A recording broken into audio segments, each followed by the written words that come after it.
ಪ್ರಚಾರವನ್ನು ನಡೆಸಿದ್ದಾರೆ. ನಗರದ ವಿನಾಯಕ ನಗರದಿಂದ ಶುರುವಾದ ರೋಡ್ ಶೋ ಕಾಲ್ಟೆಕ್ಸ್ ವೃತ್ತದ ಮೂಲಕ ಟೌನ್ ಹಾಲ್ ಕಡೆ ಸಾಗಿತು. ಇನ್ನು ಈ ರೋಡ್ ಶೋದಲ್ಲಿ ಸಾವಿರಾರು ಜನರು ಭಾಗಿಯಾಗಿದ್ರು. ಎಲ್ಲೆಡೆ ಬಿಜೆಪಿ ಜೆಡಿಎಸ್ ಬಾವುಟಗಳು ರಾರಾಜಿಸ್ತಾ ಇದ್ವು.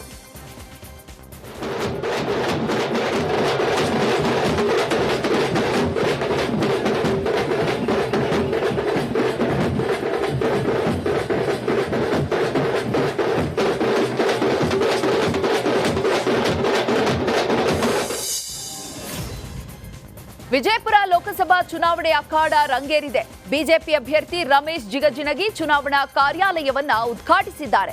ನಗರದ ಮೊದಲ ಮಾರುತಿ ದೇಗುಲದ ಬಳಿ ಕಾರ್ಯಾಲಯ ಉದ್ಘಾಟಿಸಿದ್ರು. ಹೊಸ ಚುನಾವಣಾ ಕಾರ್ಯಾಲಯದಲ್ಲಿ ಹೋಮ ಹವನ ನೆರವೇರಿಸಿದ್ರು. ವಿಜಯಲಕ್ಷ್ಮಿ ಭಾವಚಿತ್ರಕ್ಕೆ ವಿಶೇಷ ಪೂಜೆಯನ್ನ ಸಲ್ಲಿಸಿದ್ರು. ಕಾರ್ಯಕ್ರಮದಲ್ಲಿ ಜಿಲ್ಲಾ ಬಿಜೆಪಿ ಮುಖಂಡರು, ಕಾರ್ಯಕರ್ತರು ಭಾಗಿಯಾಗಿದ್ರು.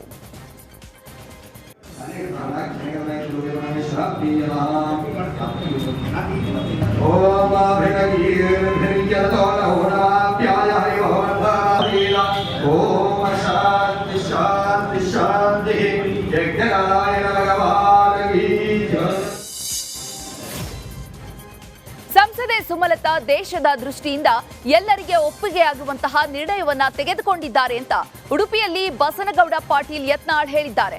ಸುಮಲತಾ ಅವರ ಮೇಲಿನ ಗೌರವ ಇಮ್ಮಡಿಯಾಗ್ತಾ ಇದೆ. ಸುಮಲತಾಗೆ ಸೂಕ್ತ ಸ್ಥಾನಮಾನವನ್ನ ಕೊಡಬೇಕು, ನಾನು ಒತ್ತಾಯವನ್ನ ಮಾಡ್ತೇನೆ. ಚುನಾವಣೆ ಆಗೋವರೆಗೂ ಉಪಯೋಗವನ್ನ ಮಾಡಿಕೊಂಡು ಬಿಟ್ರೆ ನಮ್ಮ ಪಕ್ಷಕ್ಕೆ ಗೌರವ ಉಳಿಯೋದಿಲ್ಲ ಅಂತ ಹೇಳಿದ್ದಾರೆ. ಎಲ್ಲರಿಗೂ ಒಪ್ಪಿಗೆ ಆಗುವಂಥ ಒಂದು ನಿರ್ಣಯ ತೆಗೆದುಕೊಂಡಿದ್ದಾರೆ. ಇದರಿಂದ ಸುಮಲತಾ ಅವರ ಬಗ್ಗೆ ಇರುವಂಥ ಗೌರವ ಇಮ್ಮಡಿ ಆಗ್ತದೆ. ಅವರಿಗೆ ಸೂಕ್ತ ಸ್ಥಾನಮಾನ ಭವಿಷ್ಯದಲ್ಲಿ ಅಂಬರೀಷ್ ಅವರೇನಿದ್ರು ಅವರ ಒಂದು ನೆನಪಿನಿಗೋಸ್ಕರ ಸುಮಲತಾ ಅವ್ರನ್ನ ಸಹ ಗೌರವದಿಂದ ಕಂಡು ಪಕ್ಷ ಅವ್ರಿಗೂ ಒಳ್ಳೆಯ ಒಂದು ಅವಕಾಶವನ್ನು ಕೊಡಬೇಕಂತೇಳಿ ನಾನು ಅವರಿಗೆ ಒಂದು ಶುಭ ಹಾರೈಸ್ತೇನೆ. ಒಳ್ಳೆಯ ನಿರ್ಣಯ ತೊಗೊಂಡಿದ್ದಾರೆ. ನಮ್ಮ ಕುಮಾರಸ್ವಾಮಿಯವರ ಗೆಲುವು ನಿಶ್ಚಿತ ಅಂತೇಳಿ ಇವತ್ತು ಹೆಚ್ಚು ಕಡಿಮೆ ನಾವು ಹೇಳ್ಬೋದು. 5 ವರ್ಷದಿಂದ ಕಿತ್ತಾಡ್ಕೊಂಡವರು ಈಗ ದೋಸ್ತಿಯಾಗಿ ಈ ರಾಜಕಾರಣದಲ್ಲಿ ಶಾಶ್ವತ ಮಿತ್ರನೂ ಇಲ್ಲ, ಶಾಶ್ವತ ವೈರಿನೂ ಇಲ್ಲ, ಶತ್ರುನೂ ಇಲ್ಲ. ಇದು ಸಿದ್ಧಾಂತಗಳ ಮೇಲೆ ಇರುವಂಥ ಒಂದು. ಸುಮಲತಾ ಬಿಜೆಪಿ ಸೇರ್ಪಡೆ ಸಂಬಂಧ ಹುಬ್ಬಳ್ಳಿಯಲ್ಲಿ ಕೇಂದ್ರ ಸಚಿವ ಪ್ರಹ್ಲಾದ್ ಜೋಶಿ ಪ್ರತಿಕ್ರಿಯೆಯನ್ನ ನೀಡಿದ್ದಾರೆ. ಸುಮಲತಾ ಅವರು ಸಾಕಷ್ಟು ಬಾರಿ ಸಿಕ್ಕಾಗ ಮೋದಿಯವರ ಪರ ಇರ್ತೇನೆ ಅಂತ ಹೇಳ್ತಿದ್ರು. ಸುಮಲತಾ ಗೆದ್ದು ಬಂದಾಗಿನಿಂದಲೂ ಬಿಜೆಪಿ ಪರವಾಗಿದ್ದಾರೆ ಅಂತ ಹೇಳ್ತಿದ್ದಾರೆ. ಇದೀಗ ಬಿಜೆಪಿಗೆ ಸೇರ್ಪಡೆಯಾಗಿದ್ದಾರೆ, ಅವರಿಗೆ ಅಭಿನಂದನೆಗಳು ಅಂತ ಹೇಳಿದ್ದಾರೆ. ಸುಮಲತಾ ಅವರು ಬಿಜೆಪಿ ಇವತ್ತು ಪಕ್ಷವನ್ನು ಸೇರಿದ್ದಾರೆ. ಭಾಳ ಸಂತೋಷ ಸಂಗತಿ. ನಾನು ಅವರಿಗೆ ಅಭಿನಂದನೆ ಹೇಳ್ತೀನಿ. ಆದರೆ ನಮ್ಮೆಲ್ಲರ ಪ್ರಕಾರ ನಾನು ಹಿಂದೆನೂ ನಿಮ್ಗೆ ಅನೇಕ ಬಾರಿ ಹೇಳಿದ್ದೆ, ಇದು ಅತ್ಯಂತ ಸುಖಾಂತವಾಗಿ ಈ ಸಮಸ್ಯೆ ಪರಿಹಾರ ಆಗ್ತದೆ, ಯಾವುದೇ ರೀತಿಯಾದಂಥ ಇದರಲ್ಲಿ ಗೊಂದಲ ಉಂಟಾಗೋದಿಲ್ಲ ಅಂತ. ನೀವು ಭಾಳಷ್ಟು ಪ್ರಶ್ನೆ ಕೇಳ್ತಾ ಇದ್ದೀರಿ ನನಗೆ. ಯಾಕಂದರೆ ಸುಮಲತಾ ಅವರು ಆರಿಸಿ ಬಂದಾಗಿನಿಂದ ನಾನು ಒಬ್ಬ ಕೇಂದ್ರ ರಾಜ್ಯ ಸರ್ಕಾರದ ಮಧ್ಯೆ ಬರ ಪರಿಹಾರದ ಫೈಟ್ ಶುರುವಾಗಿದೆ. ಅಮಿತ್ ಶಾ ವಿರುದ್ಧ ಸಿಎಂ ಸಿದ್ದರಾಮಯ್ಯ ಕಿಡಿಕಾರಿದ್ದಾರೆ. ಮೈಸೂರಿನಲ್ಲಿ ಮಾತನಾಡಿದ ಅವರು, ಅಕ್ಟೋಬರ್ನಲ್ಲಿ ರಾಜ್ಯಕ್ಕೆ ಕೇಂದ್ರದಿಂದ ತಜ್ಞರ ತಂಡ ಬಂದಿತ್ತು. ಅಕ್ಟೋಬರ್ 20ಕ್ಕೆ ಅವರು ಕೂಡ ಬರದ ವರದಿಯನ್ನ ಕೊಟ್ಟಿದ್ದಾರೆ. ಅವರು ಕೊಟ್ಟ ವರದಿ ಸುಳ್ಳಾದ್ರೆ ರಾಜೀನಾಮೆಯನ್ನ ಕೊಡ್ತೀನಿ. ಅಮಿತ್ ಶಾ ಅವರು ರಾಜೀನಾಮೆ ಕೊಡ್ತಾರಾ? ಅಮಿತ್ ಶಾ ಸತ್ಯದ ತಲೆ ಮೇಲೆ ಹೊಡೆದಂತೆ ಸುಳ್ಳು ಹೇಳ್ತಿದ್ದಾರೆ. ಅಮಿತ್ ಶಾ ಅವರು ಇಷ್ಟೊಂದು ಸುಳ್ಳು ಹೇಳಬಾರದು ಅಂತ ಅಮಿತ್ ಶಾಗೆ ಸಿಎಂ ಸಿದ್ದರಾಮಯ್ಯ ತಿರುಗೇಟು ನೀಡಿದ್ದಾರೆ. ಅಕ್ಟೋಬರ್ನಲ್ಲಿ ಸೆಂಟ್ರಲ್ ಟೀಮ್ ಬಂದಿದೆ, ಅವರು ವರದಿ ಕೊಟ್ಟಿದ್ದಾರೆ. ಅಕ್ಟೋಬರ್ 20 ಅದು ಸುಳ್ಳಾದ್ರೆ ನಾ ರಾಜೀನಾಮೆ ಕೊಡ್ತೀನಿ. ಅವ್ರು ಕೊಡ್ತಾರ? ಅಮಿತ್ ಶಾ ಕೊಡ್ತಾರೆ ಕೇಳಿ ಅವ್ರಿಗೆ. Let him decide. ನಾವು ಅಕ್ಟೋಬರ್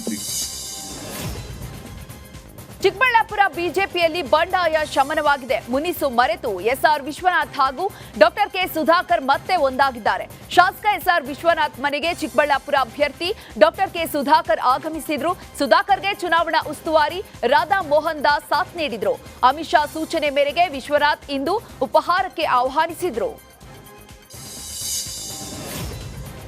ಸುಧಾಕರ್ ಭೇಟಿ ಬಳಿಕ ಎಸ್ಆರ್ ವಿಶ್ವನಾಥ್ ಸುದ್ದಿಗೋಷ್ಠಿಯನ್ನು ನಡೆಸಿದ್ದಾರೆ. ಈ ವೇಳೆ ಮಾತನಾಡಿದ ಅವರು, ಅಮಿತ್ ಶಾ ಅವರನ್ನ ಭೇಟಿ ಮಾಡಿ ಮಾತನಾಡಿದ್ದೇನೆ. ನರೇಂದ್ರ ಮೋದಿಯನ್ನ ಗೆಲ್ಲಿಸಲು ಕೆಲಸವನ್ನ ಮಾಡ್ತೇನೆ.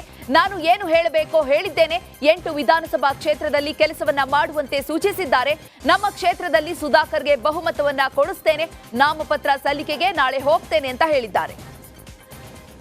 ನರೇಂದ್ರ ಮೋದಿಯವರನ್ನು ನೋಡ್ತೀವಿ, ಭಾರತೀಯ ಜನತಾ ಪಾರ್ಟಿಯನ್ನು ನೋಡ್ತೀವಿ, ಭಾರತೀಯ ಜನತೆಗೆ ನಾವು ಕೆಲಸವನ್ನು ನಾವು ಮಾಡೇ ಮಾಡ್ತೀವಿ ಅಂತಕ್ಕಂಥ ಮಾತನ್ನು ಹೇಳಿದ್ವಿ.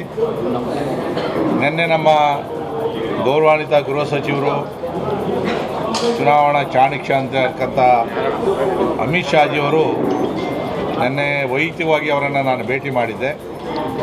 ರಾಜ್ಯಾಧ್ಯಕ್ಷರಾದಂಥ ವಿಜಯೇಂದ್ರ ಅವರು ಕೂಡ ಇದ್ವಿ. ನಾನು ಕೂಡ ಚಿಕ್ಕಬಳ್ಳಾಪುರ ಟಿಕೆಟ್ ಆಕಾಂಕ್ಷಿಯಾಗಿದ್ದೆ. ಆದರೆ ಟಿಕೆಟ್ ಕೈತಪ್ಪಿದ್ದಕ್ಕೆ ಕಾರ್ಯಕರ್ತರಿಗೆ ಬೇಸರವಾಗಿದೆ ಅಂತ ವಿಶ್ವನಾಥ್ ಪುತ್ರ ಅಲೋಕ್ ಹೇಳಿದ್ದಾರೆ. ಸದ್ಯ ನಮಗೆ ಮೋದಿ ಅವರೇ ಅಭ್ಯರ್ಥಿ, ಮುಂದೆ ಅವಕಾಶ ಬರಲಿದೆ. ಯಲಹಂಕದಲ್ಲಿ ಸುಧಾಕರ್ಗೆ ಒಳ್ಳೆ ಲೀಡ್ ಕೊಡ್ತೇವೆ ಅಂತ ವಿಶ್ವನಾಥ್ ಪುತ್ರ ಅಲೋಕ್ ಹೇಳಿದ್ದಾರೆ. ನಾವು ಎಲೆಕ್ಷನ್ ಕ್ಯಾನ್ವಾಸ್ ಸ್ಟಾರ್ಟ್ ಮಾಡಿದಾಗ ನಾವು ಕೂಡ ಆಕಾಂಕ್ಷಿ ಅಂತೇಳಿ ನಾವು ಕೂಡ ಒಂದು ಸಂಘಟನೆನ ಶುರು ಮಾಡಿದಂಥದ್ದು. ಮುಂಚೆಂದನೂ ಹೇಳ್ತಾ ಬಂದಿದ್ದೀವಿ, ನಾವು ಕೇವಲ ಆಕಾಂಕ್ಷಿ ಅಷ್ಟೇ. ಟಿಕೆಟ್ ಯಾರಿಗೂ ಕೊಟ್ಟರು ಕೂಡ ನಾವು ಪಾರ್ಟಿ ಕೆಲಸ ಮಾಡೋಂಥ ಕೆಲಸ ಮಾಡ್ತೀವಿ ಅಂತ. ಈಗ ಸಾಮಾನ್ಯವಾಗಿ ಕಾರ್ಯಕರ್ತರು ಬೇಜಾರಾಗಿರುತ್ತೆ. ಒಂದು ಯಲಹಂಕ ಕಾರ್ಯಕರ್ತರು, ಮುಖಂಡರಿಗೆ ಒಂದು ಹೋಪ್ಸ್ ಇರುತ್ತೆ.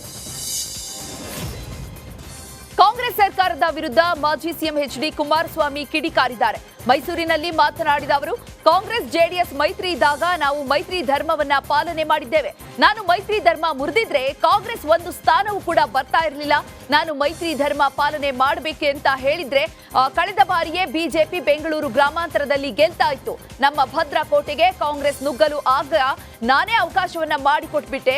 ಆಗ ಸಾಲ ಮಾಡಿ ಪಕ್ಷ ಸಂಘಟನೆಯನ್ನ ಮಾಡಿದ್ದು ನಾವು, ಪೆಂಡಲ್ ಹಾಕಿ ವೇದಿಕೆ ಹಾಕಿದ್ದು ನಾವು, ಬಂದು ಭಾಷಣ ಮಾಡಿ ಹೋಗ್ತಾ ಇದ್ದಿದ್ದು ಸಿದ್ದರಾಮಯ್ಯ ಅಂತ ಕಿಡಿಕಾರಿದ್ದಾರೆ. ನೋಡಿ, ನಾನು ಮೈಸೂರಿನಲ್ಲಿ ಮೈತ್ರಿ ಧರ್ಮ ಪಾಲನೆ ಮಾಡಿದ್ರೆ ನನ್ನಿಂದೇನು ತಪ್ಪಾಗಿಲ್ಲ. ನಾನು ಆ ರೀತಿ ಮೈತ್ರಿ ಧರ್ಮವನ್ನು ಉಲ್ಲಂಘನೆ ಮಾಡಿದ್ರೆ ಕಾಂಗ್ರೆಸ್ ಪಕ್ಷಕ್ಕೆ ಕಳೆದ ಲೋಕಸಭಾ ಚುನಾವಣೆ. ಇನ್ನು ಇದೇ ವೇಳೆ ಪ್ರತಾಪ್ ಸಿಂಹಗೆ ಟಿಕೆಟ್ ತಪ್ಪಿಸಿದ್ದು ಎಚ್.ಡಿ. ದೇವೇಗೌಡರು ಎಂಬ ಕಾಂಗ್ರೆಸ್ ಆರೋಪಕ್ಕೆ ಎಚ್ಡಿಕೆ ಗರಂ ಆದ್ರು. ಎಚ್.ಡಿ. ದೇವೇಗೌಡರು ಪ್ರತಾಪ್ ಸಿಂಹ ಟಿಕೆಟ್ ತಪ್ಪಿಸಿದ್ರು ಎಂಬುದು ಜಗತ್ತಿನ 8ನೇ ಅದ್ಭುತ. 2004ರಲ್ಲೇ ಬಿಜೆಪಿಯ ಅರುಣ್ ಜೇಟ್ಲಿ ನನಗೆ ಸಿಎಂ ಆಫರ್ ಕೊಟ್ಟಿದ್ರು. ಆಗ ಸಿದ್ದರಾಮಯ್ಯರನ್ನ ಬಿಜೆಪಿ ಕೇಳಿರ್ಲಿಲ್ಲ. ಕಾಂಗ್ರೆಸ್ನವರಿಗೆ ಒಕ್ಕಲಿಗರ ಮೇಲೆ ಈಗ ಮಮತೆ ಬಂದಿದೆ. ಸಿದ್ದರಾಮಯ್ಯ ಕಣ್ಣೀರು ಕೃತಕ, ನಮ್ಮ ಕಣ್ಣೀರು ಭಾವನಾತ್ಮಕ. ಚಾಮುಂಡೇಶ್ವರಿ ಕ್ಷೇತ್ರಕ್ಕೆ ಇವರು ಏನು ಕಡಿದು ಕಟ್ಟೆ ಹಾಕಿದ್ದಾರೆ ಹೇಳಲಿ. ಕಾಂಗ್ರೆಸ್ ಸರ್ಕಾರ ನಿತ್ಯ ಮಾಡ್ತಾ ಇರೋದು ಜಾತಿ ರಾಜಕಾರಣ ಅಂತ ಕಿಡಿಕಾರಿದ್ದಾರೆ. ಉಡುಪಿ ಚಿಕ್ಕಮಗಳೂರು ಬಿಜೆಪಿ ಅಭ್ಯರ್ಥಿ ಕೋಟಾ ಶ್ರೀನಿವಾಸ್ ಪೂಜಾರಿ ಅದ್ದೂರಿ ನಾಮಪತ್ರವನ್ನ ಸಲ್ಲಿಸಿದ್ದಾರೆ. ಉಡುಪಿಯ ಬಿಜೆಪಿ ಕಚೇರಿ ಆವರಣದಲ್ಲಿ ಕಾರ್ಯಕರ್ತರ ಸಮಾವೇಶ ನಡೆಯಿತು. ಸಮಾವೇಶದಲ್ಲಿ ದಕ್ಷಿಣ ಕನ್ನಡ ಬಿಜೆಪಿ ಅಭ್ಯರ್ಥಿ ಬ್ರಿಜೇಶ್ ಚೌಟ, ರಾಜ್ಯ ಚುನಾವಣಾ ಸಂಚಾಲಕ ಸುನೀಲ್ ಕುಮಾರ್, ಆರಗ ಜ್ಞಾನೇಂದ್ರ ಸೇರಿದಂತೆ ಉಡುಪಿ ಜಿಲ್ಲೆ ಬಿಜೆಪಿ ಶಾಸಕರು ಭಾಗಿಯಾಗಿದ್ರು.